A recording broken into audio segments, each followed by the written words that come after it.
ओम शांति। आज का स्वमान, मैं चैतन्य लाइट माइट हाउस हूँ। लाइट का भी स्टॉक है मेरे पास, माइट का भी, जो दूर दूर तक अनेकों को बांट सकूं। बाबा हमेशा हम बच्चों को हमारा बहुत ऊंचा दाता रूप याद दिलाते रहते हैं, और हमारे से बाबा की आशाएं हैं कि हम दुखी अशांत आत्माओं की सेवा करें, भटकते हुओं को रास्ता दिखाएं, विश्व का कल्याण करें, लाइट और माइट का हाउस बने जिसको बांट सकें।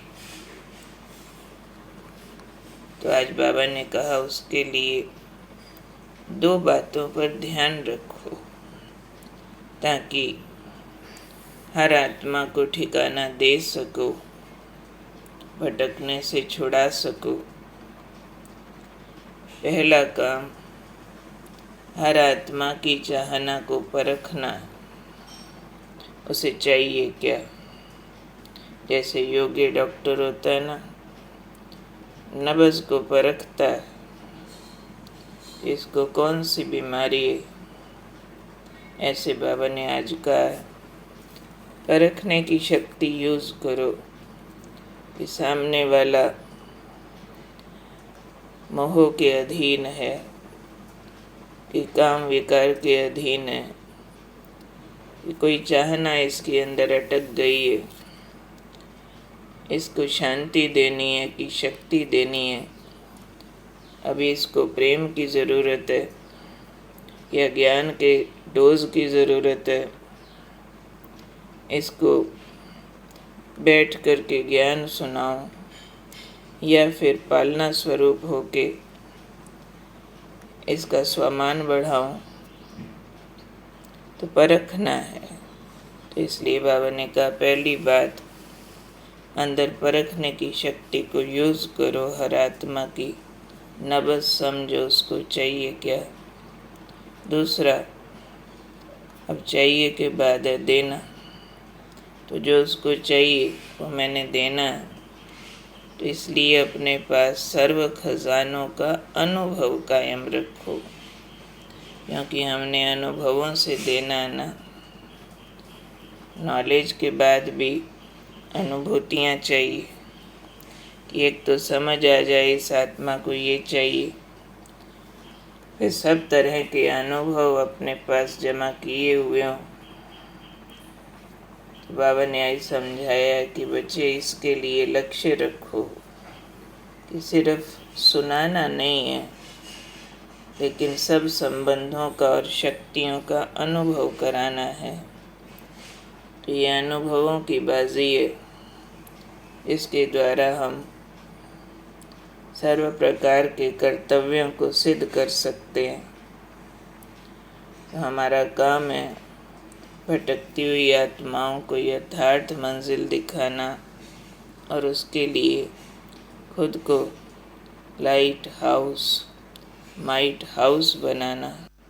और लाइट माइट हाउस बनाने के लिए अपने पास सारे खजाने, सारे अनुभव जमा करके रखना, और जमा के साथ साथ परखने की शक्ति का प्रयोग करना। अब इन दोनों कामों पर हमें बहुत सिंसियरली ध्यान देना है, परखने की शक्ति बढ़ाने पर और अनुभवों के खजाने जमा करने पर, ताकि दूसरों को भी सिर्फ सुनाए नहीं, बाबा के सब संबंधों का, यानी सब प्रकार के संबंधों से, सब प्राप्तियों का, सब शक्तियों का अनुभव करा सके। तो खुद देखना है मेरी परखने की शक्ति कितनी है।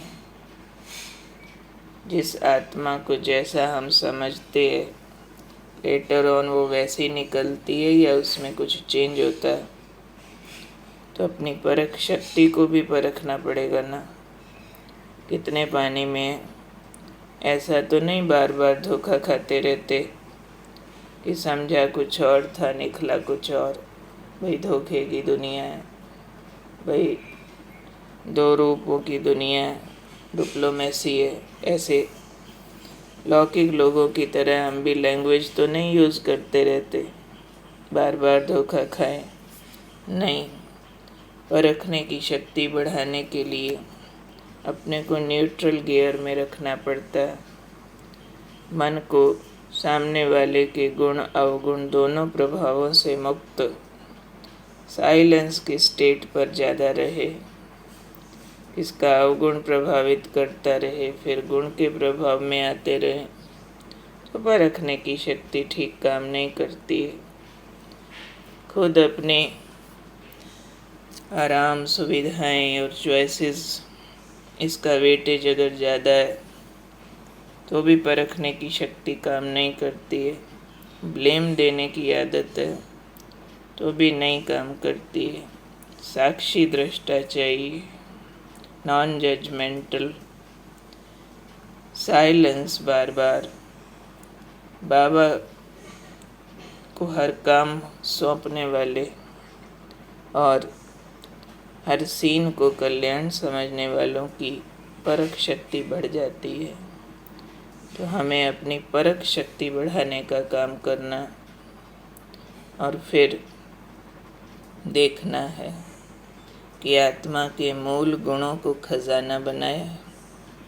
सर्व खजानों का अनुभव, खजाना मना।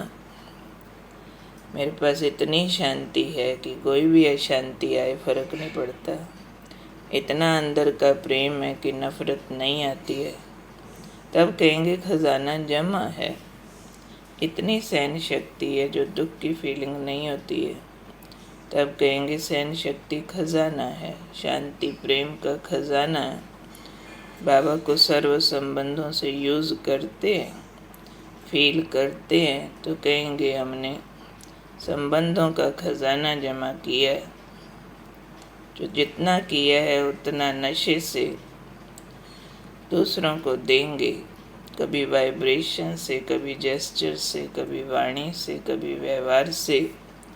इन खजानों का दान करते रहना।